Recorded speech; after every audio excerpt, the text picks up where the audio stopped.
Good morning, अस्सलाम वालेकुम। Rising Pakistan में आपको कहेंगे खुश आमदीद। मेरे साथ हैं मोहम्मद शुएब, मेरे साथ है Sabeen Farooq. Good morning. Rising Pakistan में आपको कहते हैं वेलकम। इस दुआ इस उम्मीद के साथ कि आज का दिन सबका बहुत अच्छा गुजरे, बहुत बेहतरीन गुजरे, खैर आफियत से गुजरे, खैर आफियत से बड़ी गुजरे। क्योंकि आजकल जिस तरह से बारिशें हो रही हैं, आज सुबह भी जब हमने देखा कि बारिशें, और आज सुबह चलो ये था कि हल्की बारिश हो रही है, लेकिन रात में भी कल मुसलसल कुछ इलाकों में बारिश रही है।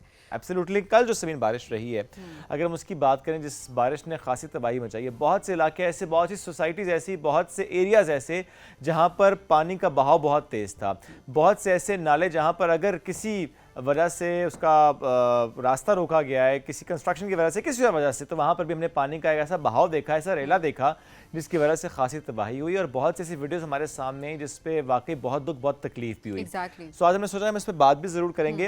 ये जो गफलत होती है ना हमारी, और जो इंसानी गफलत और लापरवाही, administrative issues and so many other things, जिनकी वजह से आज हमें ये दिन देखने पड़ रहे हैं। ठीक है, क्लाइमेट चेंज अपनी जगह, उसकी तबाही अपनी जगह, लेकिन हमारी तैयारी जितनी भी थी, लेकिन उससे पहले जो गलतियाँ हो चुकी हैं, जो कोताहियाँ हो चुके हैं, जिन चीज़ों को नज़रअंदाज किया जा चुका है मुख्तलिफ औकात में, उसने एक लम्हे में हमें दिखा दिया है, एक लम्हे में ये बता दिया है कि वो जो गफलत, वो जो कोताही थी, किसी बात को नज़रअंदाज अगर किया गया था, पानी का रास्ता अगर रोका गया था, सो पानी ने आज बताया है कि अगर रास्ता रोको तो फिर क्या होता है, फिर तबाही होती है। फिर जिस तरीके से गाड़ियां बह रही थी, जिस तरीके से उसमें लोग, तो वाकई बहुत दुख, बहुत तकलीफ भी हो रही थी। माली नुकसान भी एट द सेम टाइम हमने देखा, जानी नुकसान भी बहुत ज़्यादा हुआ। और अफसोस की बात यह है, और हम बहुत ज़्यादा, आई डोंट नो आप लोग ये चीज़ सोच रहे हैं या नहीं, बट रोंगटे खड़े हो जाते हैं और बहुत ज़्यादा परेशानी होती है। सोचिए कि हर साल तबाही में हम इजाफा देख रहे होते हैं, और ये क्लाइमेट चेंज है, और ऑब्वियसली डिज़ास्टर जब आता है तो उसको डेफिनेटली कोई नहीं रोक सकता, बिकॉज़ वो एक कुदरती आफत है। लेकिन यस शब, आपने बहुत इंपॉर्टेंट बात की कि उसमें हमारी तैयारी एज एन इंडिविजुअल हमारी कितनी इंपॉर्टेंट है, कि किस तरह से हमने अपनी तैयारी रखनी है, ये कितनी ज़रूरी चीज़ है। एहतियात करें। अगेन हम डेली ये बातें कर रहे होते हैं, और बार बार ये रिमाइंडर देना हम अपना फ़र्ज़ समझते हैं, और आप भी अपना फ़र्ज़ समझें कि आपने अपनी जान की हिफाजत करनी है। ये जान अल्लाह की अमानत है, बहुत ज़रूरी है कि आपने इसकी हिफाजत करनी है। ख़ुद से मत जाएं उस तरफ जहाँ पर ख़तरा है। लोग अच्छे सफ़र पे निकल रहे हैं जी, जहाँ लिखी है वहाँ मौत आ जाएगी, और ये वो, अपनी जान की हिफाजत फ़र्ज़ है। आप उन जगहों पे मत जाएं, स्पेशली अपनी फैमिलीज़ को, पूरा ख़ानदान लेके अपना ना जाएं। मैं तो हैरान हूँ, 22-22, 30-30 लोग के ख़ानदान के इस मौसम के अंदर, जहाँ पर हम आए दिन तबाही देख रहे होते हैं, कोस्टर्स भर के, गाड़ियाँ, जीप्स भर के सब जा रहे होते हैं। मतलब एक तो आपकी अपनी जान, दूसरा आपकी पूरी फैमिली की जान। एब्सोल्युटली ऐसे ही सबीर। और कल ही का जो वाक़या, हम उस पर भी बात कर लेते हैं। जो बाबूसर टॉप से चलास की तरफ जाने वाला जो रास्ता है, जिस तरीके से वहाँ की वीडियोज़ आ रही थी, तकनाला, और जिस तरह से बड़े बड़े पत्थरों वाला रेला गुजर रहा था। और ऐसे में ये बात करनी बहुत इंपॉर्टेंट है कि एनडीएमए की तरफ से अलर्ट जारी था, 1-1.5 महीने पहले से अलर्ट जारी था, कुछ स्पेसिफिक इलाकों से मुतालिक जारी था कि वहाँ पे इस मौसम में आपने सफ़र नहीं करना। मेरे कुछ दोस्त हैं, वो वहाँ से इत्तेफाक से बिल्कुल 1 घंटे की दूरी पे थे, और इत्तेफाक से वहाँ पे वो रुक गए थे due to some reasons. Otherwise शायद वो भी उस वक्त उस रास्ते से वापस आ रहे होते। And let me tell you कि कुछ प्लानिंग्स जो हम कर रहे होते हैं ना, कि अच्छा हमें इन डेट्स पे जाना है, और उसके हिसाब से हमने अपने टिकट्स बुक किए होते हैं, या हमने अपने होटल बुक किए होते हैं, हम उसी प्लान पे चल रहे होते हैं। प्लीज़, अगर आपने टिकट्स बुक कर भी लिए होते हैं, आपने होटल बुक किया भी होता है, तब भी जाने से 1 आध दिन पहले, 2 दिन पहले ज़रूर चेक कर लें कि वेदर अपडेट क्या है, सिचुएशन क्या है, रास्ते क्या है। हाँ, वो तो बिल्कुल ये भी बहुत ज़रूरी है, बिकॉज जाहिर सी बात है कि टूरिज़्म इफेक्ट होता है ऐसे इस तरह के मौसम में। हमने हमेशा मानसून में देखा है टूरिज़्म इफेक्ट होता है। इसमें क्या होता है कि ऑफर्स होती हैं अक्सर, कि जी आप अपनी फैमिली को लेके आ जाए, हम इतना डिस्काउंट देंगे, आप खुद आ जाए, हम इतना डिस्काउंट देंगे, या चलें आप आ जाएँ, सिर्फ प्रमोशन है। तो ये वाली चीज़ें भी हम देख रहे होते हैं, और उसके लिए भी बहुत सारे लोग जो है ना, उनकी कोशिश होती है कि ठीक है जी, हम चलते हैं क्योंकि हमें तो डिस्काउंट मिल रहा है। नहीं, सेफ़ नहीं है, नहीं जाना। पहले तो जितने होटल्स वाले हैं, पूरा साल माशाल्लाह बहुत पाकिस्तान में टूरिज़्म वैसे ही इतना ज़्यादा है, लेकिन किसी की जान से बढ़ के किसी का बिजनेस भी नहीं होना चाहिए। तो ये बहुत ज़रूरी चीज़ है कि आपने इन चीज़ों का भी बहुत ज़्यादा ख्याल रखना है। और ऐसे में सभी तो वैसे भी पीक सीज़न है, लेकिन पीक सीज़न में भी ये ज़रूरी होता है कि आप ये समझें कि किसी एक स्पेसिफिक टाइम पीरियड में यानी डिफरेंट स्पेल्स आ रहे थे मानसून के, उसमें आपने ट्रैवल नहीं करना होता। तो प्लीज़ मैं बार बार कहता हूँ कि अपने प्लान को रिविजिट ज़रूर किया करें। इस वक्त भी हम देखते हैं सवात वाली साइड पे, कल भी मैं बहरीन के पास जो इलाका है वहाँ की वीडियोस देख रहा था कि वहाँ पर जिस तरीके से पानी बिखरा हुआ है। सो प्लीज़ ऐसी किसी जगह पर जाने से गुरेज करें। अच्छा, अब एक और मोस्ट इम्पॉर्टेंट बात जो हमें आज यहाँ पर लाजमी करनी है वो क्या है। अगर आप कहीं से गुजर रहे हैं, वो शहर है, वो गांव है, वो रिमोट एरिया है, वो नॉर्थ है, वो पहाड़ है, वो नदी के किनारे सड़क है, या चाहे वो एक बहुत बड़ी सोसाइटी की सड़क ही क्यों नहीं है, लेट मी ऐड दिस, अगर कहीं पर पानी खड़ा है, थोड़ा सा पानी भी खड़ा है और पानी वहाँ से गुजर भी रहा है, यानी होता है ना बारिश आ रही है, पानी आपको नज़र आ रहा था कि सड़क पे बह रहा होता है, अगर नज़र आ रहा है कि पानी खड़ा है या पानी बह रहा है, जो मर्जी जगह है वो, नो मैटर व्हाट, आपने अपनी गाड़ी वहां पर नहीं लेकर जानी है। प्लीज इस बात को इंश्योर करें कि आपने गाड़ी वहां पर नहीं लेकर जानी है। आपको देर हो रही है, कोई मसला नहीं है, ऑफिस जाना है, किसी को ड्रॉप करने जाना है, किसी और जगह पहुंचना है, कोई मसला नहीं है, आपने अपनी गाड़ी वहां से नहीं गुजारनी है। आप वहीं पर रुक जाइए, वहां से हट जाइए, कोई और रास्ता ले लीजिए। जहां पर पानी खड़ा है, जहां से पानी गुजर रहा है, उसे क्रॉस नहीं करना, उसमें नहीं जाना। ये नहीं सोचना ये आधा फुट का पानी है, ये 1 फुट का पानी है, मेरी गाड़ी तो गुजर जाएगी। एक लम्हा लगता है, पानी का बहाव तेज होता है, गाड़ियां बह जाती हैं, उसमें कीमती जानों का नुकसान होता है। ये भी ना सोचें हमारी गाड़ी बड़ी तगड़ी है। अक्सर लोग बड़े ओवर कॉन्फिडेंट होकर गाड़ी चला रहे होते हैं कि जी हमारी गाड़ी बड़ी तगड़ी है या हमारी ड्राइविंग बड़ी ज़बरदस्त है, तो हमारी गाड़ी तो गुजर जाएगी यहाँ से और हम तो निकाल लेंगे यहाँ से गाड़ी को। तो ये भी एक थोड़ी नहीं काफ़ी हद तक ये ख़तरनाक चीज़ होती है कि आपने मेक श्योर करना है कि जो नेचर है, और इसको समझने की बहुत ज़्यादा ज़रूरत है हम सब के लिए, कि जो नेचर है, जो कुदरत है, उससे आप नहीं लड़ सकते, उससे ताकतवर आप नहीं हो सकते।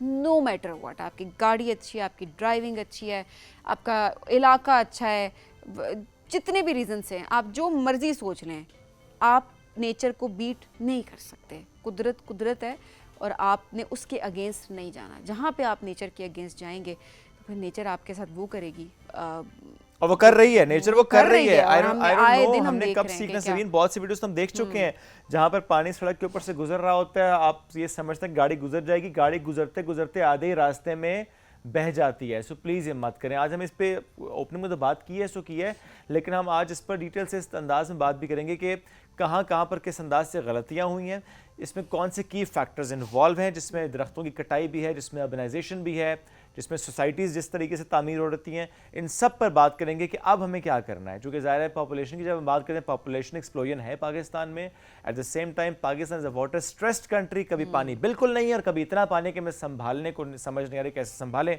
इस पर करेंगे बात, लेकिन इस ब्रेक के बाद रहिए साथ। ये है राइजिंग पाकिस्तान।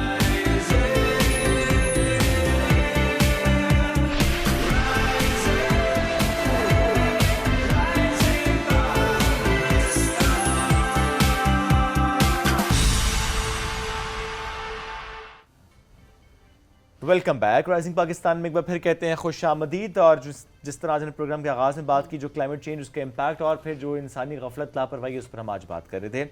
ऐसे में let's talk about the key factors जिसकी वजह से आज हम यहाँ तक पहुँचे। और वजूहात तो सबको पता भी होंगी, हम आज ज़रा सोल्यूशंस की भी बात करेंगे। और बार बार वजूहात पे स्ट्रेस देना, उसको हाईलाइट करना, ये कितना ज़रूरी है, और मज़ीद क्या वजूहात हमने ऐड कर दी हैं, इन पे भी ज़रा बात करनी इंपॉर्टेंट है। हम अक्सर बात कर रहे होते हैं कि ओपनिंग में जैसे अशरफ आपने बहुत अच्छे से उसको इलेबोरेट किया कि किस तरह से हम दरख्तों की कटाई कर रहे हैं, नए दरख्त हम उगा नहीं रहे, किस तरह से हम धुआं छोड़ती गाड़ियाँ में भी इस्तेमाल कर रहे हैं, क्रॉप्स हम जला रहे हैं, किस तरीके से हम वाटर मैनेजमेंट की तरफ तो हम जा ही नहीं रहे कि किस तरह से हमने पानी को बचाना है। और हम हमेशा ये कह रहे होते हैं कि मैनेजमेंट ने ये करना है, फलाने ने ये करना है, बट हमारी अपनी क्या जिम्मेदारियाँ हैं। बिकॉज देखिए, हर शख्स जो है अगर वो अपने ऊपर ध्यान देना शुरू कर दे तो उस पर्सपेक्टिव में देखा जाए तो कितनी चीज़ें हमारी बेहतर हो सकती हैं। किसी और ने करना है तो करना है, वो हम देखेंगे कि हमें किस तरीके से उन चीज़ों को मैनेज करना है, बट हमारी अपनी क्या जिम्मेदारियाँ हैं। अक्सर हम यही देख के एक लेवरेज ले रहे होते हैं कि जी हम लेस देन 1% में आते हैं जी, लेकिन सबसे ज़्यादा इफ़ेक्ट हम लोग होते हैं, ठीक है, लेकिन अगर हम वो लेस देन 1% को भी किसी तरीके से मैनेज कर सकते हो, सो व्हाई नॉट, हमारी अपनी कंट्रीब्यूशन जो है वो क्या होनी चाहिए। तो इसी बारे से बात करेंगे। हमारे साथ मौजूद हैं जी एग्रीकल्चर एंड क्लाइमेट एक्सपर्ट है शौकत रसूल साहब। अस्सलाम वालेकुम शौकत साहब, कैसे हैं आप? क्या हाल है, आप ठीक हैं? सर बहुत शुक्रिया प्रोग्राम में ज्वाइन करने के लिए। फैक्टर्स कुछ हमने बताए, वजूहात हमने बताई, आप पहले भी हमारे पास आते रहे, हम जिक्र भी करते रहे। क्या चीज़ें हैं जो कि अभी आपको लग रहा है कि की फैक्टर्स हैं, क्या वजूहात आपको नज़र आ रही हैं कि दिस इज़ द इशू जिसको पहले मैनेज करना चाहिए था, ताकि ये तबाही क्लाइमेट के पर्सपेक्टिव में हम ना देख रहे होते? देखिए, अभी जो रिसेंट अगर हम बात करते हैं, जो ये जो हमारे नॉर्दर्न एरियाज़ में और फ्लैश फ्लडिंग और ये हो रहा है, ये टोटल एरिया जो है दिस इज़ 200 स्क्वायर किलोमीटर है, ठीक है। इसको हर साल हम लोग सुनते हैं $1 बिलियन हम नुकसान कर रहे हैं इसकी वजह से, जो ये क्लाइमेटीज़ और ये क्लाइमेट चेंज की वजह से जो नुकसान हो रहा है एनुअली, ओके, ठीक है। तो इसमें एक तो बहुत बड़ा ये है कि हमारा जो ये जो नेट इंफ्रास्ट्रक्चर रिलेटेड इम्प्रूवमेंट्स हैं, वो उसमें बहुत बड़ा काम करने की ज़रूरत है। एक वर्ल्ड बैंक ये कहता है कि if you spend $1 on your infrastructure तो आप $7 सेव कर सकते हो, ठीक है। तो उस कॉन्टेस्ट में अगर हम लोग जो 1 बिलियन का लॉस हो रहा है, उसमें से कुछ हम जो हमारा इंफ्रास्ट्रक्चर है इसके ऊपर हम लोग अगर कर लें, मेन जो आपने कहा प्रॉब्लम, सबसे बड़ा प्रॉब्लम हमारा इंफ्रास्ट्रक्चर है। दूसरा जो है इसमें एक कल्चरल बिहेवियर भी है कि लोगों को इतना आइडिया नहीं होता, हालांकि एडवाइजरीज जारी होती हैं। हम पिछले 20 दिन से सुन रहे हैं कि एडवाइजरी जारी थी हर न्यूज़ चैनल के ऊपर और उस पर आ रहा है, इसके बावजूद भी वो है। तो इसमें थोड़ा सा लोगों का भी है, जैसे आपने बताया, बट जो मेन इसमें करने वाला है कि हम इस एरिया को मैप करें, इसमें जो इंफ्रास्ट्रक्चर रिलेटेड चाहिए, सबसे इम्पोर्टेंट जो है वो बहुत ज़रूरी है। और एक और ये है कि जितने भी हमारे ये डिपार्टमेंट्स हैं, DMAs हैं और बाकी हैं, नीचे लेवल पे लोग हैं, और ट्रांसपोर्ट में जो ट्रैवलर्स हैं जा रहे होते हैं, उनको एक सिंक्रोनाइज़ करने की भी ज़रूरत है, ताकि जो ट्रैवलर्स हों यहाँ से जो जा रहे हैं, उनको कम से कम बंदा एजुकेट करे कि आप, और उनको इन्फॉर्मेशन टाइमली पहुँच रही हो कि आप जा रहे हैं तो आपने कहाँ पे रुकना है, कितना टाइम है आपके पास। तो ये कुछ जो प्रॉब्लम है जो आपने पूछा कि अच्छा, इसमें दरख्तों की कटाई कितना मेजर फैक्टर है? क्योंकि हमने बहुत सी वीडियोज ऐसी देखी कि जब फ्लैश फ्लडिंग से पहले जो एक पानी का बहाव आता है उसमें हमें लकड़ियाँ नज़र आती हैं, उसके बाद हमें बड़े बड़े पत्थर नज़र आते हैं और उसके बाद तो सब कुछ बहा ले जाते हैं। तो दैट क्लियरली शोज़ कि अच्छा उस इलाके में दरख्तों की कटाई बेदर्दी से हुई है, जिसकी वजह से शायद, क्योंकि ज़्यादा दरख्त नहीं होंगे, उनकी जड़ें मजबूत नहीं होंगी, पत्थरों को नहीं रोक पाएंगी, वो सॉइल को नहीं रोक पाएंगी, और उसके बाद फिर इस तरह से पानी आएगा। देखिए, जैसे इन्होंने कहा कि पाकिस्तान का 1% से भी कम कंट्रीब्यूट करता है क्लाइमेट चेंज के लिए। अब क्लाइमेट चेंज जो है ना, हम एक ऐसे पॉइंट के ऊपर बैठे हुए हैं, ग्लेशियर्स हैं, उसकी वजह से वो मेल्ट हो रहे हैं, ठीक है। तो ये एक हम इट इज़ मेरे उसमें इतना बड़ा कंट्रीब्यूशन ये नहीं कर रहे, बट सही है कि वो एक नेचुरल कवर ज़रूर हो सकता है, बट इसके लिए ज़रूरी है कि हम उन पाथवेज़ को मैप करें, वहाँ पे उनको देखें कि कहाँ से ये हो रहा है। आजकल बहुत आसानी से आप क्लाउड बर्स्ट को चेक कर सकते हैं। जापान ने बहुत ज़बरदस्त किस्म का एक सिस्टम बनाया हुआ है जिसमें वो अर्ली वार्निंग उनके है, उनके इंफ्रास्ट्रक्चर है, बिल्डिंग्स वहाँ कितनी गिरती थी, अब वो उनके वहाँ पे एक रूटीन है कि जो अर्थक्वेक्स और ये आता है तो they have adapted their self to that thing, क्योंकि उन्होंने क्लाइमेट ये डिज़ास्टर्स को वो भी नहीं कर पा सकते। अभी 2 हफ्ते पहले टेक्सास में जो फ्लड आया है, 100+ लोग वहाँ पे भी वो हो गए। दे हैव इम्प्लीमेंटेड एवरीथिंग, वहाँ पे उन्होंने फॉरेस्ट कवर, उनका अच्छा, हाँ, इसके बावजूद भी हुआ। तो क्लाइमेट चेंज एक बहुत बड़ी रियलिटी है जिसको हम वो नहीं कर सकते, बट हमने उसके साथ रहना है। उसके जो इम्पैक्ट्स हैं उनको हम कम कर सकते हैं, but it is a reality itself. बिल्कुल ठीक है। अब ये तो कुछ फैक्टर्स इसमें हमने आज बात भी की है, और हम अभी मज़ीद कुछ फैक्टर्स हैं उस पर उसको भी हाईलाइट करेंगे कि जिस तरह से सोसाइटीज़ और जिस तरह से अर्बनाइजेशन, अनप्लान्ड अर्बनाइजेशन होती है, उसका कितना इंपॉर्टेंट रोल है। चूँकि it's not just about north, हमें तो यहाँ पे भी ऐसी सिचुएशन नजर आ हम रहा है। देख रहे होते हैं कि ऐसी सिचुएशन हो रही होती है, और वाकई वहाँ का इंफ्रास्ट्रक्चर भी अच्छा होता है, फैसिलिटीज़ भी काफ़ी सारी वहाँ पर मौजूद होती हैं, बट स्टिल जब हम डिज़ास्टर की बात करते हैं तो वो कहीं भी आ सकता है। उससे वही वाली बात जैसे शौकत साहब ने बताया कि हम उसको ख़त्म तो नहीं कर सकते, लेकिन हम प्रिडिक्ट कर सकते हैं, उसको मैनेज किसी हद तक कर सकते हैं, लेकिन जिस हद तक भी हम मैनेज कर सकते हो, हम बहुत सारी कीमती जानें बचा सकते हैं। जानी नुकसान, माली नुकसान, हम इससे बच सकते हैं बहुत हद तक। एब्सोल्युटली। हमें एक छोटी सी ब्रेक की तरफ बढ़ना है। It's a news break. News break से वापस आएंगे, इसी टॉपिक पर हम मज़ीद डिस्कस करेंगे। इस दौरान आप हमें मैसेज भी कीजिए, अपने इलाके से मुतालिक बताइए, वहाँ के हालात से मुतालिक बताइए, वहाँ की बारिशों की तबाही से मुतालिक बताइए। अगर कोई ऐसी एग्जाम्पल आपके सामने है कि जहाँ पर कोई ऐसा आपने रोल प्ले किया हो, या वहाँ पर ऐसा कोई प्लान इम्प्लीमेंट हुआ और जिसकी वजह से क्लाइमेट चेंज का इफेक्ट कम हुआ, तो प्लीज़ वो शेयर कीजिएगा हमसे। एक ब्रेक लेंगे, रहिए हमारे साथ। ये है न्यूज़ ब्रेक, वापस आएंगे। This is rising Pakistan.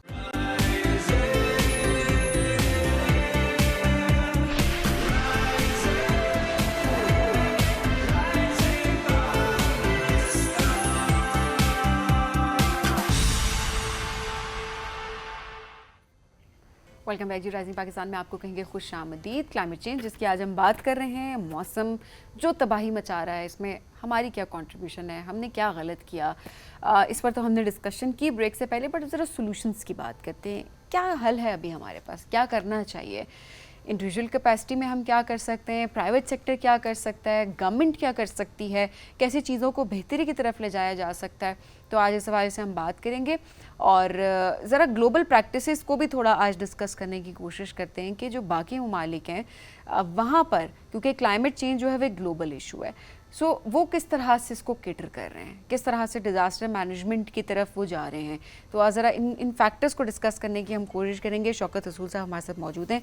Shaukat साहब, ज़ाहिर है क्लाइमेट चेंज सिर्फ पाकिस्तान में तो इसके असरात नहीं है, ये है कि हम इफेक्टीज़ में टॉप में आते हैं कि किस तरह से हमारी कॉन्ट्रीब्यूशन कम है बट हम इफेक्ट ज़्यादा हो रहे हैं, बट इफेक्ट इसका पूरी दुनिया पर इसका एक इम्पैक्ट है। सो बाकी क्या ममालिक कर रहे हैं, किस तरह से मैनेजमेंट की तरफ वो जा रहे हैं, क्या प्रैक्टिसेस उनकी हैं जो हम इम्प्लीमेंट कर सकते हैं पाकिस्तान में? देखिए, क्लाइमेट चेंज जो है इसको टैकल करने के लिए एक बहुत बड़ी होलिस्टिक अप्रोच चाहिए। ठीक है, इसमें अभी तो हम लोग बारिश के ऊपर बात कर रहे हैं, बारिशें हो रही हैं, फ्लैश फ्लडिंग है। कुछ दिनों बाद जो है वो हम बात कर रहे होंगे ड्राउट है, पानी का लेवल कम है हमारे सिटीज़ में, और फिर जो आगे जो हमारे डाउन स्ट्रीम्स हैं वहाँ पे पानी नहीं है।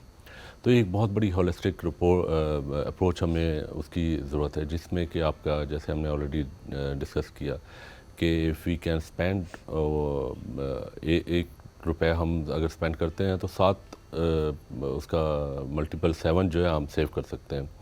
इंफ्रास्ट्रक्चर के ऊपर हमें काम करने की ज़रूरत है, और जो हमारी अनप्लान्ड अर्बनाइजेशन हो रही है उसमें हमें बहुत बड़ा है, और उसकी रीज़न्स की भी एक देखने की ज़रूरत है कि क्यों हो रहा है, क्यों लोग जो है वो विलेजेस से मूव हो रहे हैं शहरों में।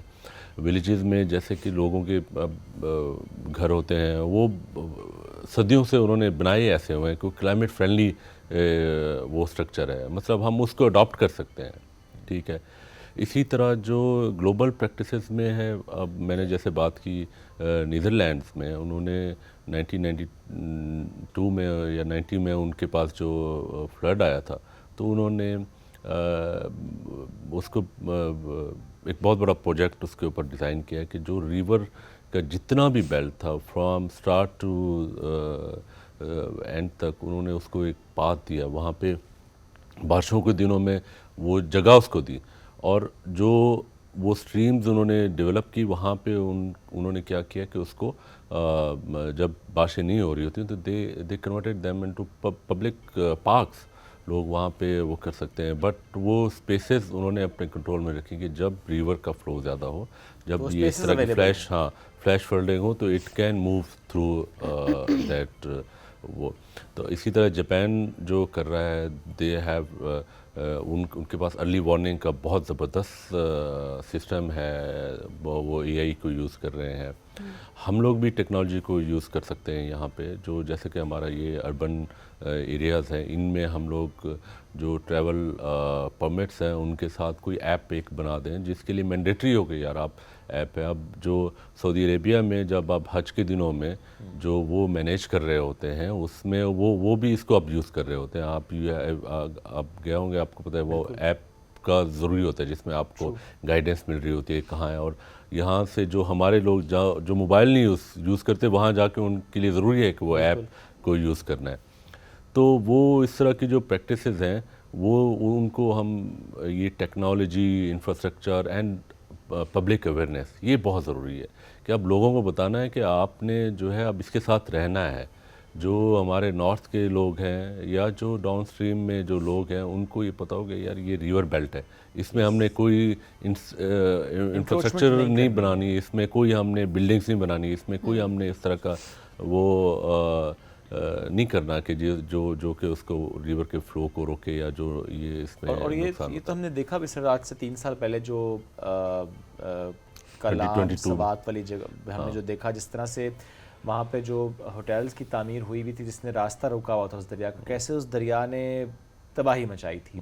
यही हम सिचुएशन, अगर मैं नॉर्थ से बिल्कुल ऑपोजिट साउथ चला जाऊं, तो हमने कराची में गुज्जर नाले का भी यही हाल देखा है कि वहाँ पर इतना कचरा कि आप उस पर चल सकते हैं। यानी जब आप रास्ता रोकते हैं किसी भी बरसाती नाले का, किसी भी ऐसे नाले का, तो उसके बाद वहाँ पर क्या सिचुएशन होती है हम सब जानते हैं। कराची में भी आज से चंद साल पहले जिस तरह मानसून में तबाही हुई थी कि 8-8, 10-10 फुट पानी वहाँ पे कुछ जगह पे खड़ा हो गया था।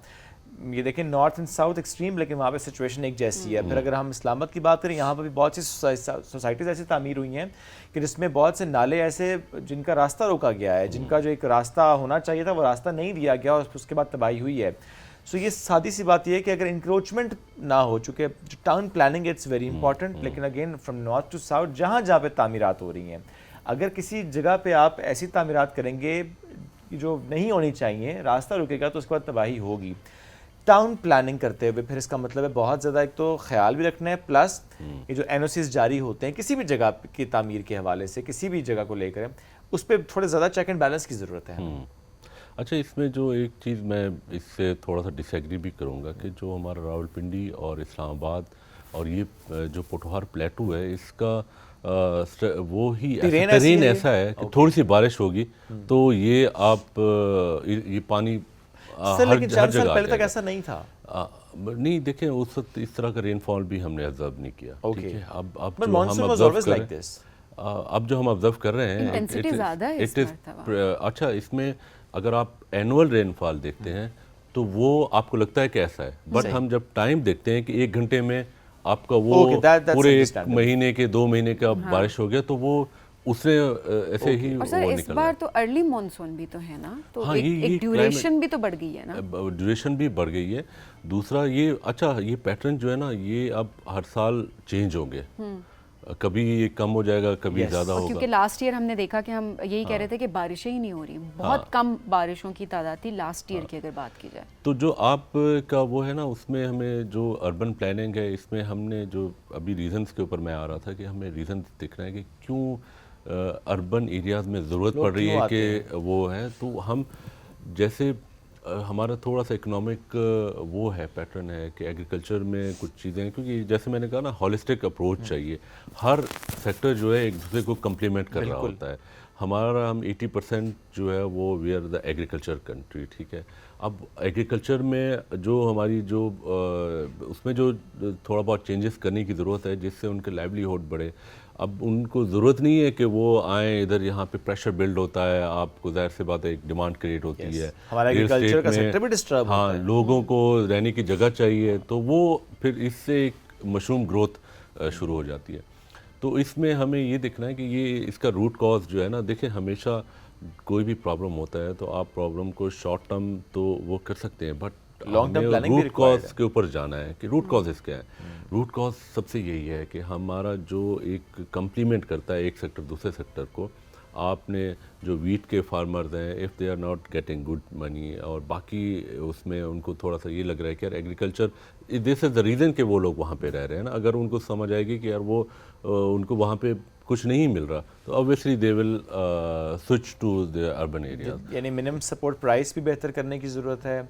इसमें अगर हमें लगता है कि पैटर्न चेंज हो रहा है क्रॉप्स का, तो उन्हें फैसिलिटेट करना, वो चाहे फिर बीज के हवाले से हो, वो खाद के हवाले से हो, वो और फैसिलिटीज़ के हवाले, सब्सिडीज़ से मुताल्लिक हो, प्लस वहाँ पे जो फैमिलीज उनको फैसिलिटीज़ प्रोवाइड करना, वो हेल्थ की हो सकती हैं, वो एजुकेशन की हो सकती हैं, वो और मौके हो सकते हैं, वो जॉब अपॉर्चुनिटीज़ हो सकती हैं। अगर वहाँ तक पहुँचेंगी तो फिर वो शिफ्ट नहीं करेंगे, स्विच नहीं करेंगे। बिल्कुल, देखिए आजकल तो आपने लॉजिस्टिक्स हैं, आपने रोड नेटवर्क इतना बना दिया है कि एक आप 24 आवर्स में पाकिस्तान में किसी भी एरिया को एक्सेस कर सकते हो।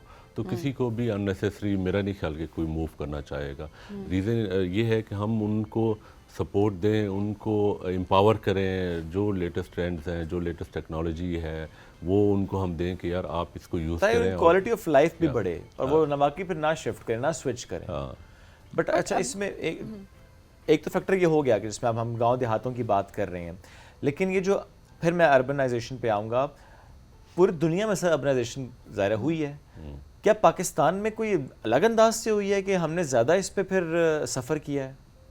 नहीं, एक जो ओवरऑल जो पॉपुलेशन का एक ग्रोथ का कल्चर है, वहाँ पे लोग अब डिपेंड करता है, जो कंट्रीज़ जैसे पाकिस्तान है या इस तरह की डेवलपिंग कंट्रीज़ हैं हमारी तरह, वहाँ पे थोड़ा सा ये प्रॉब्लम होता है कि वहाँ इन्फोर्समेंट इतनी स्ट्रांग नहीं होती, वहाँ पे जो पॉलिसीज़ होती हैं वो उस तरह से नहीं बनाई जाती एज़ कम्पेयर टू द या बाय लॉज की इम्प्लीमेंटेशन उस तरह से नहीं होती। बिल्कुल, जैसे आप हम लोग अक्सर जिक्र करते हैं कि आप जो यूरोपियन कंट्रीज़ हैं वहाँ पे वो लोग ग्रीन कवर एक रखते हैं कि आप उस या एग्रीकल्चर एक जोन बनाया हुआ है, तो उसमें आप कोई कंस्ट्रक्शन नहीं कर सकते। You can not even convert that land into ये तो लॉ पाकिस्तान में भी है ना, हम एग्रीकल्चर लैंड को नहीं है ना, ये पाकिस्तान जैसे, मतलब मैं बता रहा हूँ कि बाकी जो आप कंट्रीज़ की बात कर रहे हैं, जो हमारे इन तरह के कंट्रीज़ में वो यही इशू है कि इन्फोर्समेंट का इशू है। लॉ तो मौजूद है, ठीक है, इन्फोर्समेंट जो है उसमें थोड़ा सा काम करने की ज़रूरत है कि वो इन्फोर्स करें। आप मेक श्योर करें कि जो हमारा ग्रीन कवर है, दरख्तों की आपने बात की है, हम दरख्त जो और फिर इसमें ये भी है ना कि दरख्त जो है आपको एक टाइम पे, आप ज़ाहिर सी बात है उसको आपने एक करना है, उसकी ट्रिमिंग होती है, बाकी चीज़ें हैं, बट आप उस लेवल के ऊपर आपने उसको कल्टीवेशन भी करनी है, आप लगाएं भी सही। अगर यूज अब जितने आप वो कर रहे हैं, आपने उसको उतने आप रिप्लेस भी कर रहे हो। पाकिस्तान में इतनी बैरन लैंड है, हम इतना रुझान भी ऐसा यहाँ पे नहीं देख रहे होते। इम्प्लीमेंटेशन ड्राइव हो जाती है, अच्छा वो एक आध बार की एक्टिविटी हम देख रहे होते हैं, बट वो जो हमारी अपनी जिम्मेदारी समझ के करना होता है वो हम नहीं देख रहे होते कि अपने घर के बाहर ही कुछ शुरू कर दें, या इतनी आप ज़मीन की बात करें है जहाँ पर आप कर सकते हैं कल्टीवेशन, वहाँ पे भी हम लोग नहीं but that's where we are heading to. SIFC का जिस तरह से इनिशिएटिव है और जिस तरह से एग्रीकल्चर लैंड को बढ़ाने की बात होती है, आई थिंक मैं ये बात कर रही हूँ कि उस लेवल तक तो काम हो रहा है, लेकिन इंडिविजुअल लेवल की आप बात करें, आप नॉर्दर्न एरियाज़ की तरफ जाएं, किस तरह से वहाँ पर जंगलों की कटाई हो रही है, किस तरह से दरख्त वहाँ पे काटे जा रहे हैं, लेकिन दरख्त काट के आने के बाद ठीक है चूल्हों में इस्तेमाल होती है आग या डिफरेंट पर्पसेस के लिए, लेकिन ये जिम्मेदारी कोई नहीं समझता कि वापस वहाँ पर जाना है और उस दरख्त को वहाँ पर हमने बीज भी बोना है। तो ये जिम्मेदारी तो हम नहीं देख रहे कि हमारे अंदर ये एहसास पैदा हो रहा है। हाँ, ये क्योंकि क्लाइमेट चेंज जो है, इसमें जब तक लोगों को इसका एहसास नहीं होगा कि यार ये एक रियलिटी है, इसने आपकी क्रॉप्स को नुकसान देना है, इसने आपके इंफ्रास्ट्रक्चर को प्रॉब्लम होगी, आपकी जो मूवेबिलिटी है वो प्रॉब्लम होगी, तो जब तक ये हम एहसास नहीं करेंगे तब तक इंडिविजुअल उसमें जो है वो नहीं आ सकता। अभी जो सबसे बड़ा अब तो हम अभी बारिशों की बात कर रहे हैं ना, अभी कुछ दिनों बाद हम ये बात करेंगे कि यार अब पानी नहीं है। एग्जैक्टली, ठीक है, अब लेवल पे हम इंडिविजुअल लेवल पे बहुत आसान है, आप अपना जो सोसाइटीज़ हैं, दे शुड मेक श्योर कि यार हर घर के अंदर वो वाटर रेन हार्वेस्ट का सिस्टम हो, Yes.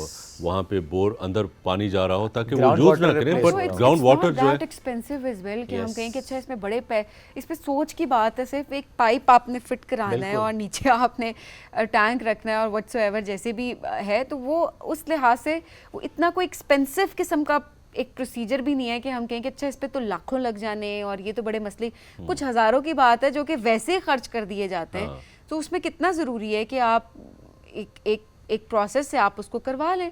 और ये तो देखिए, ये हम अपनी अपनी जिम्मेदारियों की बात कर रहे हैं। हाँ बिल्कुल। और ये देखें जैसे अभी पानी के ऊपर हमने अब देखें ना कितना कॉन्फ्लिक्ट्स हैं, ये वो सारा पानी को ही लोग यूज़ करके एज ए नेशन हमें ब्लैकमेल कर रहे हैं। तो ये जो वाटर अब हम वेस्ट कर रहे हैं, इवन ये जो हमारा पोठार प्लेटू है ना, it can be a big source for the water. अब ये सारा वाटर जो है वो हम लोग वेस्ट कर रहे हैं, इनको हम छोटे डैम्स बना सकते हैं। ये भी जो इसको भी हम पब्लिक प्राइवेट पार्टनरशिप के, वही इंफ्रास्ट्रक्चर रिलेटेड है ना, कि आप पुश करें प्राइवेट लोगों को, उनको कहें कि यार आप लोग ये इनिशिएटिव लें, आप घरों में सोसाइटीज़ में 1000 हाउस होल्ड हैं, 2000 हाउस होल्ड हैं, उसमें आप ये वाटर रिचार्ज का और उसका सिस्टम लगा दें। तो वो इंडिविजुअल एक सोच जो है वो बहुत ज़रूरी है इसको वो आगे बढ़ाने के लिए। अच्छा, इससे पहले आपने जापान की बात की है कि कैसे वहाँ पर एआई का इस्तेमाल किया जा रहा है। अच्छा, एनडीए में से जब भी हमारी भी बात होती है तो उधर भी सिस्टम जो है वो बड़ा ज़बरदस्त है। आपने विजिट भी किया हुआ है, वहाँ पर भी सिस्टम टेक्नोलॉजी का भरपूर तरीके से इस्तेमाल किया जा रहा है। और इतने अलर्ट्स हैं, वो तो उससे पहले अपडेट्स आ जाती हैं कि ये अलर्ट जारी कर दिया गया है। खैर, हम नहीं सीरियस ले रहे होते और हम फिर भी ट्रैवल के लिए जा रहे होते हैं, पूरे ख़ानदान लेके जा रहे होते हैं, और फिर अल्लाह माफ़ करे किस तरह की खबरें सामने आ रही होती हैं। अच्छा, इसमें थोड़ा सा ना जो एआई अलर्ट्स हैं, ये बड़े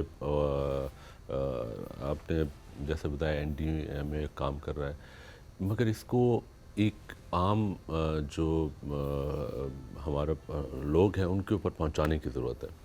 अब आप लोग स्मार्टफोन यूज़ कर रहे होंगे जो एंड्रॉयड 15 या इससे जो अभी आ रहे हैं, उनमें एक फ़ीचर है कि अगर यहाँ पे कोई अर्थक्वेक आता है तो आपको वो फ़ौरन विदिन 20 सेकेंड 15 सेकेंड पहले वो आपको बता देता है। पर्सनली मैंने अपने फ़ोन के ऊपर इसको ऑब्ज़र्व किया था कि यहाँ उसने मुझे 20 सेकंड में दे दिया कि मैं रूम में बैठा हुआ था और वहाँ पे उसने अलर्ट दे दिया कि you are in the red zone. ठीक है, Okay. और ये है इसमें, ठीक है, आप इनेबल कर दें। तो इस तरह की जो सर्विस है ना, अगर ये हम एनडीए में और इनके थ्रू एक ऐप क्रिएट करते हैं या एक पावरफुल अलर्ट दे दें उनको, जो डिवाइस, अब देखें ना हमारे पास ये अभी रिसेंट सर्वे हुआ है कि कुछ $10 बिलियन की हमने ऑनलाइन शॉपिंग की है। यस, ठीक है, तो इट्स मीन कि हम वो यूज़ कर रहे हैं, यूज़ तो कर रहे हैं, स्मार्टफोन यूज़ कर रहे हैं, और for the betterment of lives. और इसमें थोड़ा सा इंटीग्रेशन हमें चाहिए, इसको हम यूज़ करें और वो एक ऐप ही उस इंटीग्रेट कर दें जिसमें आपका एक प्रॉपर इंफ्रास्ट्रक्चर रिलेटेड जो इन्वेस्टमेंट है, जो आपके वहाँ पे जो हमारे नॉर्दर्न एरियाज़ में और बाकी जगहों पे, वहाँ पे वो छोटे छोटे आपके हाँ, वो हॉटस्पॉट एरियाज बता दें, चाहिए वो इस एरिया में नहीं आप वो जाना। डिवाइसेस वो लगा दें जो इंटरकनेक्ट हो, वो आपको रियल टाइम में इंफॉर्मेशन दे दें। Information कहाँ पे क्या कितनी ज़रूरी तबाही है, हो सकती है। इंफॉर्मेशन देखें कितनी ज़रूरी है कि अभी पूरी दुनिया जो है वो आपको बता रही है कि हमने जो अभी इकोनॉमिस्ट ने भी इसको वो किया है कि ये जो हमारा कॉन्फ्लिक्ट हुआ था, ये हमने इसलिए जीता है because we have the information yes and we were using the technology. Yes, तो अब ये प्रूव भी हो गया है, तो इसको हम यूज़ करके we can say same situation में टेक्नोलॉजी को एग्रीकल्चर में इनकॉर्पोरेट करके भी तो हम क्लाइमेट को मिटिगेट कर सकते हैं। बिल्कुल, बहुत तो उसमें फोरकास्टिंग तो बहुत बड़ी एक टेक्नोलॉजी में इंटरवेंशन में उसमें आप फोरकास्टिंग है, जैसे आप को कुछ भी सो करना है या कुछ वो करना है, यू कैन प्लान अहेड। अब तो रियल टाइम में जो उसकी इंफॉर्मेशन हो रही होती है, हम भी उस पर काम कर रहे हैं, हम लोग भी अलर्ट्स लोगों को दे रहे होते हैं जो हमारे साथ काम कर रहे होते हैं। तो ये तो बहुत इम्पोर्टेंट है कि आप उसको यूज़ करें और पीपल आर स्लोली एंड और ये अच्छे ग्रेजुअली लोग शिफ्ट हो रहे हैं इस तरफ, यूज़ कर रहे हैं इसको। लेकिन हाँ, इसमें जिस तरह आपने भी कहा ना कि होलिस्टिक अप्रोच चाहिए, प्लस इसको ज़रा और तेज़ी के साथ इम्प्लीमेंट करने की हमें ज़रूरत है। एज एन इंडिविजुअल काम करना बहुत इंपॉर्टेंट है, क्योंकि ज़रा एज ए नेशन तो काम हम तब कर पाएंगे जब एज एन इंडिविजुअल सोच बदलेगी और हम काम करेंगे। शौकत साहब, thank you very much for joining us today, it was great having you. जिस तरीके से हम बात कर रहे थे ना सिर्फ उसके की फैक्टर्स जो कि इन्वॉल्व रहे हैं अब तक, और कैसे हमें सॉल्यूशंस की तरफ बढ़ना है, कैसे टेक्नोलॉजी का इस्तेमाल करना है, कैसे एआई का इस्तेमाल करना है, कैसे हमें बेस्ट प्रैक्टिसेस अडॉप्ट करनी है, इम्प्लीमेंट करनी है, और सीरियस लेना है सिचुएशन को, फॉर ग्रांटेड नहीं लेना। एक ब्रेक की तरफ बढ़ेंगे, ब्रेक से वापस आएंगे, रहिए साथ। ये है राइजिंग पाकिस्तान।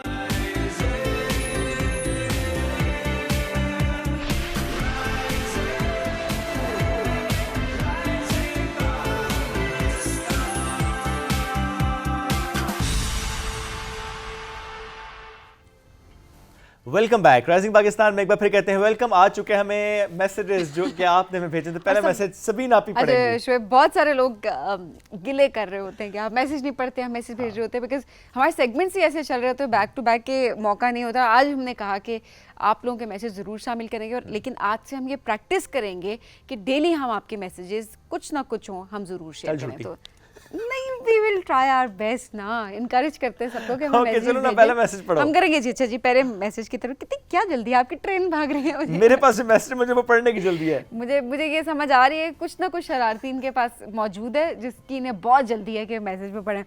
अच्छा, सबसे पहला मैसेज है अब्दुल्ला कुयूम का गिलगित गिज़र से।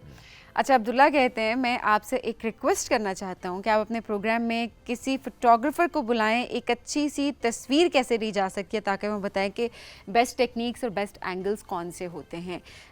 बिल्कुल, वैसे ये बड़ा ज़बरदस्त आपने हमें एक सजेशन सी दी है कि हमें बुलाना चाहिए किसी ना किसी फोटोग्राफर को, और क्योंकि यही आपके मैसेजेस होते हैं, ये जो आइडियाज़ होते हैं हमारे लिए बड़े मायने रख रहे होते हैं। अगला मैसेज आप पढ़ेंगे तो मैं अगला पढ़ूंगी। ऑलराइट जी, हसन अब्दाल से मैसेज है, नाम नहीं लिखा है इन्होंने, लिखते हैं आपका शो बहुत अच्छा है, मैं बहुत शौक से देखता हूँ। शोएब भाई, आपने एक दिन सफारी सूट पहना था, बहुत अच्छा लग रहा था, प्लीज़ एक दिन दोबारा पहन करें। आप उसमें बहुत बॉय लग रहे थे, मुझे अभी अंकल लग रहा हूँ। पूरी टीम तो कुछ और ही कह रही थी, लेकिन चलें आप कह ही रहे थे, फिर टीम ने कहा था कि बहुत आप अंकल लग रहे हैं, लेकिन नहीं कहा था, ये सब ने कहा था। इनका नाम क्या? इनका नाम नहीं लिखा हुआ ना। अच्छा, नाम इन्होंने नहीं लिखा हुआ, फिर आप जो भी हैं चलें मान लेते हैं अगर आप कह रहे हैं। नेक्स्ट मैसेज अगले मैसेज की तरफ बढ़ते हैं जी। मोहम्मद आदिल लैया से, बड़ा छोटा सा इन्होंने मैसेज भेजा, लेकिन हमने सोचा कि मैसेज भेजा तो हम शामिल ज़रूर करें। कहते हैं जी आपका प्रोग्राम बहुत अच्छा है, हम सब बहुत शौक से देखते हैं जी, बहुत शुक्रिया आपका, इसी तरह से हमारा प्रोग्राम देखते रहिए। अगला बिलाल है हफ्साबाद से। बिलाल कहते हैं कि आपके प्रोग्राम का फीडबैक देना चाहता हूँ, आपका प्रोग्राम बहुत ही अच्छा होता है, आपका प्रोग्राम इतना इंटरेस्टिंग होता है कि सुबह नींद की कोई फिक्र नहीं होती। पीटीवी पर एक प्रोजेक्ट आ रहा है मलकानी, इसकी कास्ट को राइजिंग पाकिस्तान में मधु करें। हमने अमर खान को बुलाया था ऑलरेडी, और इसके अलावा भी कास्ट के एक दो लोगों को हमने बुलाया था, बट हाँ, मलकानी की अगर पूरी कास्ट हमारे पास मौजूद हो तो ये बड़ा ज़बरदस्त आइडिया है कि हम उनसे बात करें, बिकॉज पीटीवी की प्रोडक्शन है और इस ड्रामे को बहुत ज़्यादा पसंद भी किया जा रहा है। तो thank you for the suggestion. Next message है सानिया का जब्बी से। आई डोंट नो जब्बी कहाँ पे है वैसे, बट जहाँ पे है आई एम श्योर कि वहाँ पे सिचुएशन अच्छी होगी और मौसम भी अच्छा होगा। लिखते हैं शोएब भाई, सबीना आपी, आप दोनों कैसे हैं? हम दोनों बहुत अच्छे हैं। बिल्कुल ठीक। आप भी अच्छी? बहुत अच्छी। ओके, आपका शो बहुत अच्छा है, ख़ास तौर पर ओपनिंग में आप बहुत अच्छी मालूमात देते हैं। मानसून की बारिशें हो रही हैं और हमारे इलाके में बहुत नुकसान हुआ है, अल्लाह आपको की हिफाजत करे। उन्होंने लिखा है हमारे घरों में पानी आ चुका है।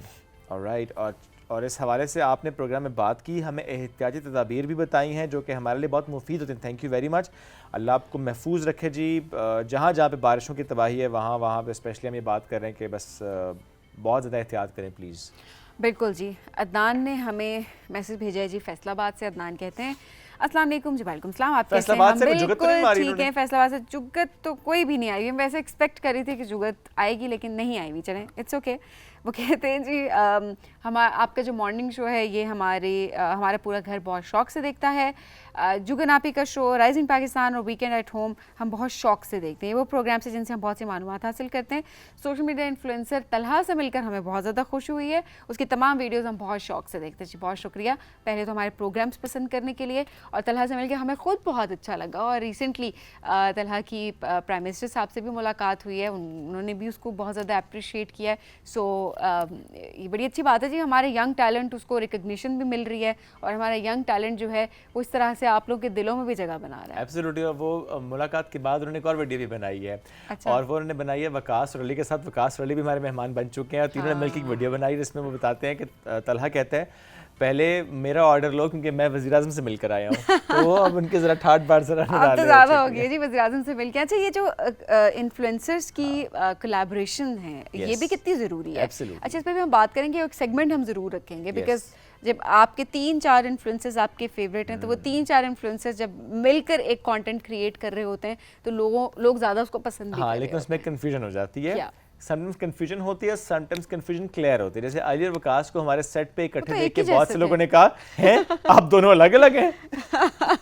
ये कमेंट्स बहुत ज़्यादा आते हैं। खैर वो एक थोड़ा सा अलग से एक अनोखा किस्म का केस है, बट ओवरऑल अगर देखा जाए तो लोग बड़ा कोलैबोरेशन को पसंद कर रहे होते हैं। अच्छा जी, नेक्स्ट मैसेज है एजाजुल हसन सिद्दीकी का। कहाँ से ये नहीं लिखा। राइजिंग पाकिस्तान ऐसा शो है जैसे बादलों के दरमियान चमकता हुआ चांद। चल चांद तो आपने मुझे कहा है, इन्हें क्या कहा है। Okay, next message please. चांद तो आपने मुझे कहा है, मुझे क्या है, चांद का कोई जेंडर नहीं होता, ठीक है ना। आगे बढ़ो। होता है और होती बना दिया, हो सकता है वो मुझे कह रहे हो और आपको ना कह रहे हो। चांदनी नहीं, थैंक यू वेरी मच। मैं कुछ भी नहीं हूँ, मैं वही ठीक हूँ जो मैं हूँ। सूरज इतनी मैं तपी भी नहीं रहती है, मेरा दिमाग हमेशा इतना गर्म नहीं रहता। सूरज रोशनी देता है ना चांद को भी आसपास। जी कवर करें, बहुत अच्छा आप कवर करें। आगे बढ़े बाजी, आगे बढ़े। जवेरिया ने मैसेज किया है जी कलर सईदा से। वो कहती हैं आप दोनों बहुत अच्छे होस्ट हैं, मुझे आप दोनों की हल्की फुल्की नोक-झोंक बहुत पसंद है। हाँ, मुझे नहीं पसंद। सबीना आपी, आप शोएब भाई की एक अच्छी और एक बुरी बात बताएं। शोएब भाई, आपको सबीना आपी के एज अ होस्ट क्या बात अच्छी लगती है? और एक रिक्वेस्ट भी करती थी कि इनकी बुरी बात आप मुझे वो कहते हैं एक और रिक्वेस्ट है कि आप हमेशा वेट लॉस पर बात करते हैं, फिटनेस की बात करते हैं, प्लीज वेट गेन पर भी बात किया करें। वो हम दोनों का अपना मसला है, हमारा अपना मसला है, लेकिन चलें ठीक है, हम जरूर बात करेंगे वेट गेन के ऊपर भी। चलें जी, आप पहले मैं बताऊं? जी आप बताएं, एक अच्छी बात एक बुरी बात। अच्छा ऐप पे आ जाए। ये वैसे आपने हमें टास्क दे दिया, आपने मुश्किल में डाल दिया है हमें, वाकई मुश्किल में। 10 फिर अच्छा बताओ। अच्छी बात नहीं आ रही। Just kidding. Okay. एक नहीं है, मैं सोच रही हूँ मेरा नंबर भी आएगा। इतनी सारी जो बातें उनमें कोई एक बात कौन सी है। अच्छा, एक अच्छी बात शोएब की ये है कि बोलो, वक्त भी खत्म हो रहा है प्रोग्राम का। अच्छा, शोएब की एक अच्छी बात ये है कि बस एक अच्छी बात बहुत ही है इनकी कि एक ही अच्छे इंसान है ये, और मतलब अच्छे हैं और इट्स फाइन। ब्रेक होनी है अभी। ओके ठीक है। अच्छा जी, शोएब की अच्छी बात ये है कि शोएब बहुत ज़्यादा हसास हैं, और ये एक बहुत अच्छी बात है, बिकॉज एहसास रखना एक बहुत पॉजिटिव साइन है, जो कि आजकल हमें बहुत कम देखने को मिल रहा होता है। किसी दूसरे का एहसास होना, फ़ौरन उस चीज़ को फील करना और फ़ौरन उसमें एक इस तरफ जाना, वो स्टेप्स लेना जो कि बहुत एक तरीके से हम कह सकते हैं कि किसी दूसरे को उससे फ़ायदा हो, दूसरे को उससे नुकसान हो। तो मैं कभी शोएब को किसी को नुकसान पहुंचाते हुए नहीं देखा। सो आई थिंक ये एक बेस्ट क्वालिटी है जिसकी वजह से हम बहुत अलाइन होते हैं, बिकॉज मेरी जेन्युइन लोगों के साथ बहुत अच्छी बनती है। तो शोएब में मेरी केमिस्ट्री भी है, वो दिस इज़ द रीज़न कि एम्पैथी बहुत ज़्यादा है, एहसास बहुत ज़्यादा इनके अंदर। और बुरी चीज़ मैं कहूँगी कि यही कहीं ना कहीं इनके लिए बन जाती है कि ये इतने हसास हो जाते हैं कि शोएब साहब अपना नुकसान बाज़ औक़ात कर जाते हैं, काफ़ी ज़्यादा मर्तबा कर जाते हैं, और जो मैं इनको अब तो काफ़ी चेंज हुआ हूँ मैं। और मैं नहीं, हाँ बिल्कुल भी चेंज नहीं हुए, बल्कि इंटेंसिटी थोड़ी बढ़ती ही जा रही है। और मैं इनको कह रही होती हूँ कि प्लीज़ अपनी मेंटल हेल्थ का ख्याल रखें। ठीक है, एक हद तक आप किसी के बारे में सोच सकते हैं, आप कर सकते हैं, कि अपने जहनी सुकून बर्बाद नहीं करना चाहिए और अपने नुकसान की तरफ नहीं जाना चाहिए। तो आई थिंक ये कहीं ना कहीं इनकी यही चीज़ जो है वो इनकी, जो आप एक तरह से कह सकते हैं कि नेगेटिव उसमें जाती है, वो ये जाती है कि अपना नुकसान कर जाते हैं। Okay, thank you very much. क्योंकि मुझे बार बार कान में कहा जा रहा है कि वक्त कम है, इसलिए हम सबीन की अच्छी बात बाद में बताएंगे आपको। मुझे पहले ही पता था। ब्रेक की तरह बढ़ते हैं जी।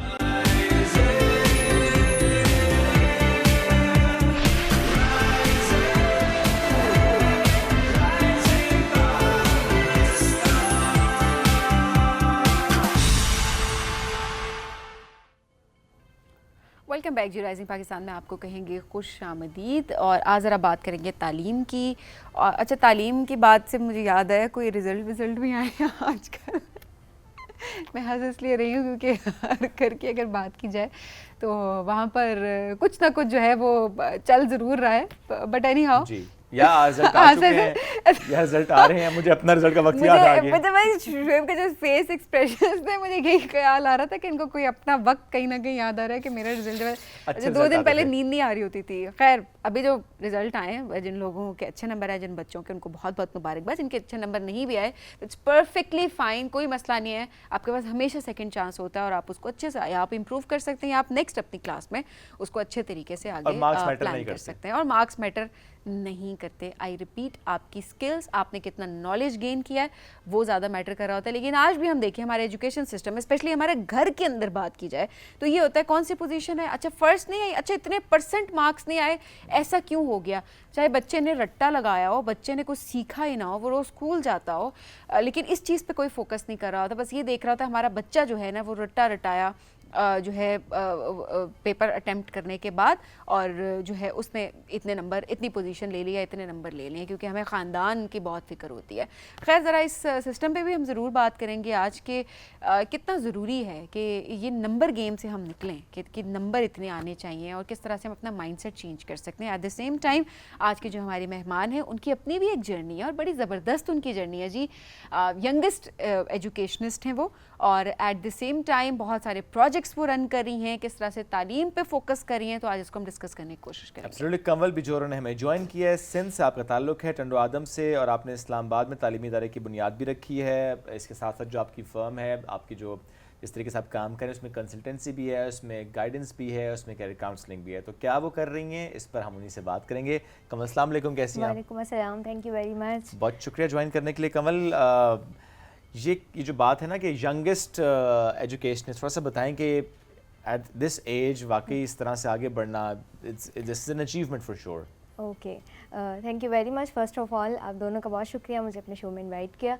अच्छा, मैं सबसे पहले ये बताती चलूँ कि जैसे कि बेसिकली जो स्टूडेंट होता है, मतलब शुरू से ही मैं एक पैशनेट थी अकॉर्डिंग टू एजुकेशन ना। तो जब मैंने अपना करियर स्टार्ट किया था, प्रोफेशनल लाइफ स्टार्ट की थी, तो वहाँ पे ये था कि मैं प्राइवेट स्कूल्स में टीचिंग करती थी, डिफरेंट स्कूल्स में। तो ये होता था कि काफ़ी गर्ल्स, काफ़ी स्टूडेंट्स जो हैं उनको मैं वॉलंटियरली अपने घर पे ट्यूशन्स भी प्रोवाइड करती थी, एंड प्लस में करियर काउंसलिंग, क्योंकि वहाँ जिस एरिया से मैं खुद बिलोंग करती हूँ वो चीज़ मैंने खुद एक्सपीरियंस की थी कि वहाँ की गर्ल्स को, स्पेशली उनके पेरेंट्स को जो है इस चीज़ की बहुत ज़्यादा ज़रूरत है। दैट्स वाई जो है मैं उनको वहाँ पे करियर काउंसलिंग देती थी। उसके अलावा कुछ गर्ल्स ऐसी होती थी जिनको परमिशन नहीं होती थी कि घर से बाहर ना निकले, लेकिन वो कुछ करना चाहती हैं, लेकिन वो वहाँ पे रह के भी कुछ करना चाहती थी। तो दैट्स वाई मैं क्या करती थी, रिकॉर्डेड लेक्चर्स जो है उनको प्रोवाइड करती थी, ताकि वो वहाँ पे बैठ के भी इस चीज़ से फ़ायदा हासिल कर सकें। उसके बाद आगे बात करते चलें तो मुझे जो है अभी एज ए यंगेस्ट CEO होने का एजाज़ भी हासिल है, और मेरे लिए बहुत खुशी की बात है, प्राउड की बात है। और इसके अलावा जो है अभी जो मेरा मेगा प्रोजेक्ट है जिस पे मैं वर्क कर रही हूँ, तो ये था कि मैं जब वहाँ से, मतलब सिंध से जब मैं इस्लामाबाद आई थी, तो इस्लामाबाद में ये था कि मैंने अपने इदारे की जो है वो फाउंडिंग कर दी थी। मैंने अपना इदारा फाउंड कर लिया था। तो यहाँ पे मैंने कुछ रिसर्च की थी, मैं different boarding schools and colleges के साथ यहाँ पे वर्क कर रही थी। तो उसमें मैंने एक रिसर्च की थी, जिस रिसर्च का रिज़ल्ट मुझे ये मिला था कि यहाँ पे बेसिकली इस्लामाबाद में, मरी में एंड नियर बाय एरियाज़ में जितने भी डिफरेंट कैडेट कॉलेजेस हैं, रेजिडेंशियल स्कूल एंड कॉलेजेस हैं, वहाँ पे था कि ज़्यादातर जो स्टूडेंट थे वो सिंध के, मेजॉरिटी ऑफ स्टूडेंट सिंध से अप्लाई करते थे, लेकिन उनका रिजेक्शन रेशियो भी ज़्यादा था। तो उसका जो मैंने जो मतलब जो डीप मैंने उसकी स्टडी की तो उसका मुझे ये रिज़ल्ट मिला कि वहाँ पे अवेयरनेस बहुत कम है। लाइक उनको एक तो सिलेबस का नहीं पता होता है कि किस तरह का सिलेबस है, उसके बाद ये नहीं पता होता कि कहाँ से हमें किस आउटलाइन को कवर करना है। दैट्स वाई ये चीज़ उनके लिए रिजेक्शन का रेशियो जो है वो इंक्रीज़ कर देती थी। लेकिन अगर कुछ स्टूडेंट्स की एडमिशन हो भी जाती थी, सिलेक्शन हो भी जाती थी, तो उनके पेरेंट्स क्या करते थे, उन्हें जो है वो फाइनेंशियली सपोर्ट नहीं कर पाते थे। तो वहाँ से मुझे एक चीज़ की ज़्यादा मोटिवेशन मिली, क्योंकि मैं खुद ही इस चीज़ से बहुत ज़्यादा मोटिवेट हुई कि क्यों ना मैं यहाँ रह के अपने सिंध के इस बच्चों के लिए, स्टूडेंट्स के लिए कुछ कर सकूँ। वैसे ओवरऑल हमारा जो फोकस है वो पाकिस्तान ही है। लाइक बलूचिस्तान में अभी रिसेंटली एक हादसा भी हुआ है, तो ये चीज़ वहाँ पे भी बहुत ज़्यादा मैंने जो है ना ऑब्ज़र्व की।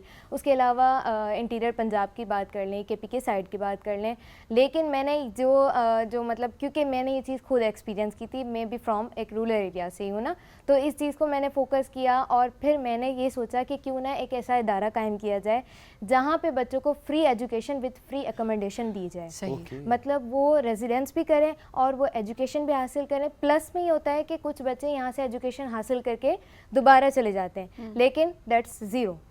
तो उसका ये रीज़न निकला है कि मैंने इस चीज़ पे ज़्यादा ये फोकस किया है कि एक तो हम फ्री एजुकेशन देंगे, फ्री रेजिडेंस देंगे, उसके अलावा टेक्निकल स्किल्स पे वर्क किया जाएगा। क्योंकि नेक्स्ट जो है जो स्कोप है वो AI का ही स्कोप है। तो मैं इस चीज़ पे फोकस कर रही हूँ और इंशाल्लाह बहुत जल्द में मरी में कैंपस लॉन्च करने वाले हैं। हम लोग बहुत जल्दी उसकी ओपनिंग सेरेमनी भी रखने वाले हैं और जो है उसका मतलब काफ़ी हद तक काम हो चुका है और ये डन है और इंशाल्लाह बस आने वाले दिनों में ही हम उस चीज़ का एडमिशन्स लॉन्च कर देंगे। उसके अलावा इस्लामाबाद में है डिफरेंट प्रोजेक्ट्स रन कर रहे हैं, तो बस ये दुआ कीजिए कि इंशाल्लाह मैं जो है अपने प्रोजेक्ट में जो है वो इंशाल्लाह आपके प्रोजेक्ट्स जो हैं वो बहुत अच्छे चलेंगे, जिनकी आप बात भी कर रही हैं। और इतनी कम एज में सोचना कि आपने बाकियों को तालीम के जेवर से आरास्ता करना है, तो ये एक बहुत बड़ी बात है, एक सोच बहुत बड़ी है। And then exactly, so obviously इसको आप आगे लेके चलें, एक बड़ा नेक मकसद है। अच्छा, किस तरह से चेंज आप लेकर आ रही हैं एजुकेशन सिस्टम में? जैसा अभी हम ओपनिंग में बात कर रहे थे कि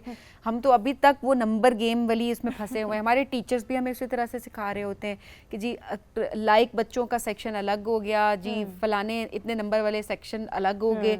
सो ये भी हम एक सिस्टम देख रहे होते हैं जो हमें नज़र आ रहा होता है। लेकिन आपने क्योंकि टेक्निकल स्किल्स की बात की कि वो भी सिखाना बहुत ज़रूरी है, बट ऑब्वियसली वो तो एक जब आप 9-10 के बच्चे या 7-8 से ऊपर आप देख रहे होते हैं, उन क्लासेस के बच्चों को आप सिखा सक रहे होते हैं। बेस आप लोग कैसे सेट कर रहे हैं इस पर्सपेक्टिव से अगर देखा जाए? किस तरह से आप माइंडसेट चेंज कर रहे हैं, किस तरह से चेंज लेके आ रहे हैं एजुकेशन में?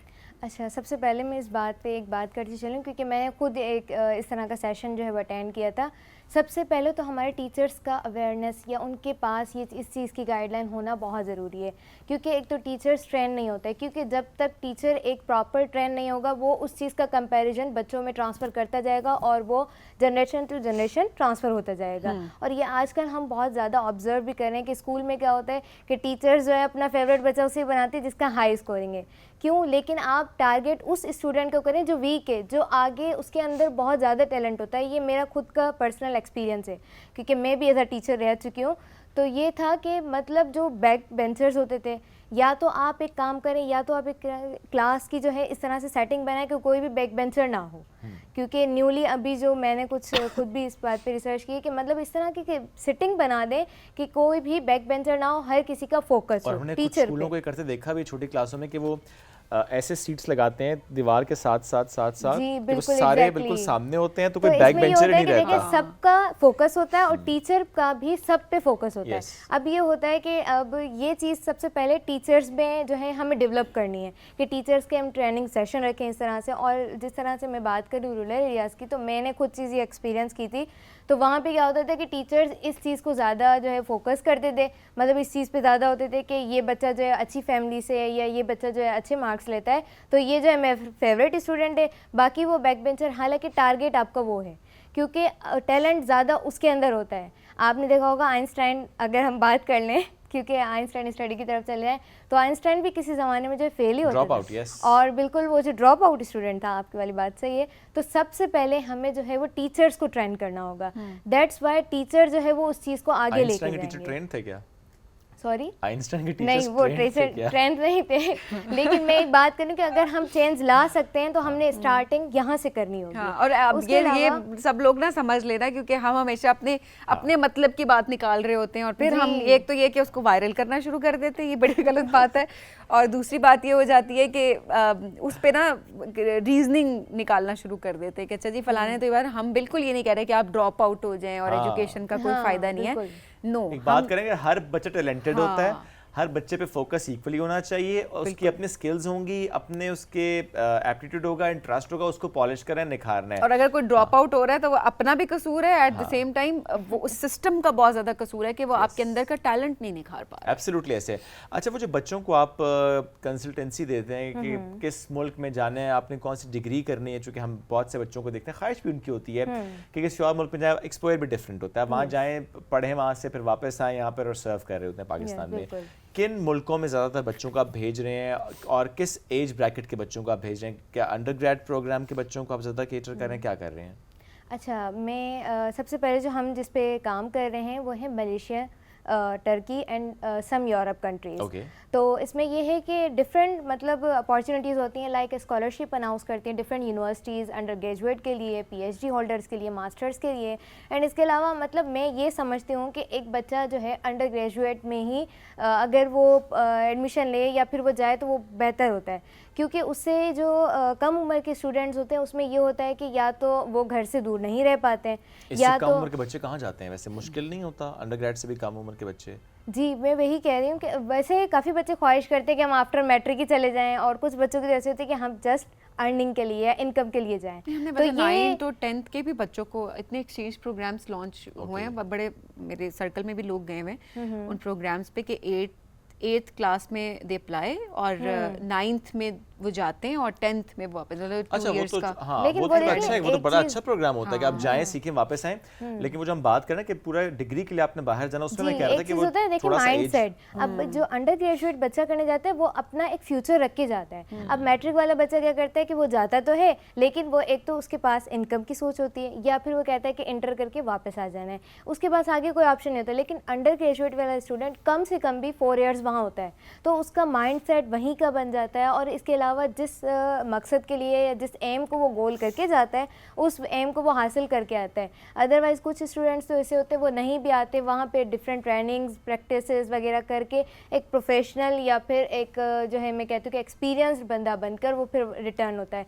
तो ये चीज़ हमारे लिए ज़्यादा अच्छी है as compare to matric student, क्योंकि उनके एज फैक्टर इतना ज़्यादा नहीं होता है। तो ये चीज़ मैंने खुद भी एक्सपीरियंस की और ये मेरा एक्सपीरियंस है। अच्छा, ऐसे में ये कितना इम्पोर्टेंट होता है कि उसको सही गाइडेंस मिले बच्चे को कि आपने इस डिग्री में जाना है, नॉट जस्ट कि उसका स्कोप है बट आपका इंटरेस्ट भी है। हमने बहुत से बच्चों को देखा है, हालांकि वो स्कॉलरशिप पे जाते हैं या समहाउ स्कॉलरशिप पे नहीं भेजा जा रहे हैं, उनके पेरेंट्स बड़ी मुश्किल से अफोर्ड करके भेजते हैं उनको, टर्की भेजते हैं, किसी और मुल्क में भेजते हैं कि अच्छा आप जाएंगे, आप उस यूनिवर्सिटी में डिग्री हासिल करेंगे, वहाँ पहुँचते हैं, सेमेस्टर आप एक लगाते हैं, आप कहते हैं oh I am not interested in this particular degree, let's go back home, और आप सारा ठपा करके वापस आ जाते हैं, क्योंकि आपने पहले चेक ही नहीं किया कि आप करना क्या चाहते थे। आपकी वो गाइडेंस आपको मिली ही नहीं है, आपने पैसा भी ज़ाया किया, अपने वक्त भी ज़ाया किया। अच्छा, ये चीज़ जो करियर काउंसलिंग जो हम मेन फोकस कर रहे हैं उस पर यही था लास्ट टाइम। मतलब मैं खुद इस चीज़ को पहले मतलब करियर काउंसलिंग पे इतना ज़्यादा फोकस नहीं होता था।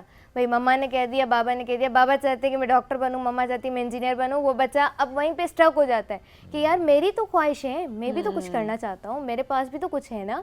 मतलब मम्मा ने कह दिया तो डॉक्टर बनना है, तो बस लकीर की फ़कीर बन गए। बस डॉक्टर चाहे आपने कितने भी पैसे खर्च करने, लास्ट में आपको रिजल्ट 0 मिले। लेकिन आप ये चीज़ देखें, अगर वो ज़बरदस्ती पढ़ के डॉक्टर बन भी जाते हैं तो आगे वो क्या कर रहे हैं, आगे वो तो देखें कि डॉक्टर का मतलब होता है कि एक मतलब उसकी जो है वो जान बचाना, मतलब एक इंसान की। लेकिन उसने इंटरेस्ट देके वो चीज़ पढ़ी ही नहीं है, तो वो फिर वही काम होगा कि हर चीज़ गूगल पे ही सर्च करेगा। क्या अभी भी सिचुएशन ऐसी है कि जिस तरह हमारे वक्तों में था ना कि अच्छा कि पेरेंट्स ने कहा कि करना है तो हम लोग कर भी लेते थे वो डिग्री और वो काम, अब जब सिचुएशन थोड़ी डिफरेंट नहीं हो गई? अब जी बिल्कुल, अभी काफ़ी डिफरेंट हो गई। इस चीज़ में मुझे मतलब बहुत ज़्यादा खुशी भी होती है कि ये चीज़ मैं खुद देख रही हूँ। इवन रूरल एरियाज़ में भी स्टूडेंट जो है वो अगेंस्ट चले जाते हैं पेरेंट्स के, नहीं आपने इस स्कूल से पढ़ा तो ज़रूरी नहीं है कि मैं भी उस स्कूल से पढ़ूँ, या आपने वो डिग्री की है तो मैं भी ज़रूरी नहीं है, आप फार्मर रह गए तो मैं कुछ करना चाहता हूँ। ये नहीं है कि मैं भी बाबा के साथ उठ के बस फार्मिंग करने चला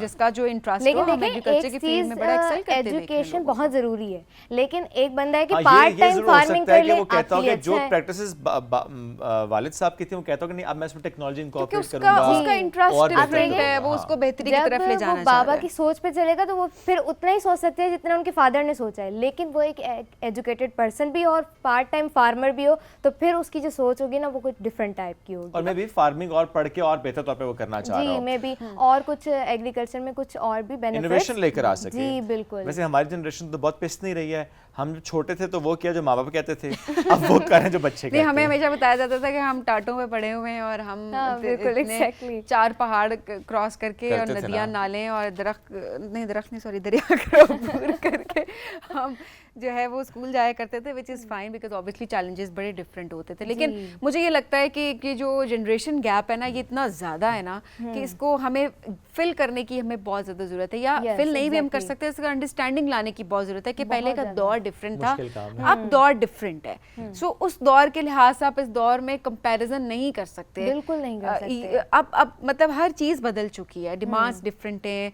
उसके लिहाज से आप अपने बच्चों को भी कोशिश यही कर सकते हैं कि आप बेहतर से बेहतर एजुकेशन की तरफ लेके जाएं, जो कि लेकर भी जाते हैं। लेकिन मैं अक्सर ये देख रही होती हूँ ना शुभ, ये लोग ये बात कर रहे हैं कि जी वो हम तो टाटों पे पढ़ के, या फलाना बच्चा वो तो टाट पे पढ़ के इतना वो आगे ऐसे निकल बन गया है। गए, वो नहीं, फलाना लेकिन देखिए बन मैं गए। इसमें जी। ये पर्सपेक्टिव जरूर ऐड करूंगा कि वो जो एक बात करने का एक मकसद होता है ना, ये जो मुश्किल होती है ना, किसी पे भी जब मुश्किल आती है, आप उस मुश्किल से जब निकलते हैं आप एक बेहतर इंसान होते हैं। हमारा इस वक्त इशू क्या है कि हमने बच्चों को बहुत ज़्यादा फैसिलिटेट किया। फाइन, इट्स गुड कि आप फैसिलिटीज़ आप अवेल करते हैं, इतनी आसानी, इतनी सहूलत कि आपने मुश्किल से उसको आशनाई नहीं किया, उसको पता ही नहीं है कि मुश्किल होती भी क्या है, उसे पता ही नहीं है कि मैंने किसी सिचुएशन से फिर निकलना कैसे है। This is wrong. हमें अपने बच्चों को नो मैटर हम कितना अफोर्ड कर सकते हैं, थोड़ी थोड़ी मुश्किल डाला करें। हमारे बच्चे स्ट्रीट स्मार्ट किड्स नहीं है, ये बहुत हमें समझ नहीं, हम बच्चे को अच्छा रोड ना क्रॉस करो, वो ठीक है, एहतियात बहुत जरूरी है, बिल्कुल जरूरी बट है। ये कि आपका बच्चा अगर किसी शॉप पे जा रहा है तो शॉपकीपर से खुद बात करने की कैपेसिटी बिल्कुल, रखता हो, बिल्कुल। उसे और पता ये हो कि चीज़ इसने confident भी कम्युनिकेट develop कैसे करती करना है। है। सोसाइटी में उस बच्चे को हमने तैयार करना है निकलने के जी, लिए, हम exactly। हमेशा उसके सर पे नहीं रहेंगे, उसको घर पे नहीं बिठाना एक्सेप्ट है। दिस। यस। और इसके अलावा मैं एक और सेक्टर पे या एक और चीज़ पे बात जी, करती जी। चलूँ, वुमेन एम्पावरमेंट पे, या फिर जेंडर गैप की हम बात कर लें तो ये चीज़ पाकिस्तान में बहुत ज़्यादा फोकस की जा रही है, स्पेशली सिंध से, क्योंकि मैं खुद इस चीज़ से बिलोंग करती हूँ, तो मैं भी यही सोच रही हूँ कि लेकिन ज़्यादा आपने फोकस करना है, व्हिच इज जी। Very good. सॉरी वक्त बड़ा मुख्तसर था Kamal, thank you very much for it's joining okay, us no today. problem। बहुत अच्छा माशाल्लाह आप काम कर रहे हैं, बहुत जल्दी आप ओपनिंग करेंगे अपने उस इंशाल्लाह, इदारे की इंशाल्लाह, इंशाल्लाह। जरूर। Thank you very much once again. नाज़रीन अपना फीडबैक आज के शो से मुतालिक जरूर दीजिएगा, कुछ मैसेज रह गए कल शामिल करेंगे। अल्लाह हाफिज़।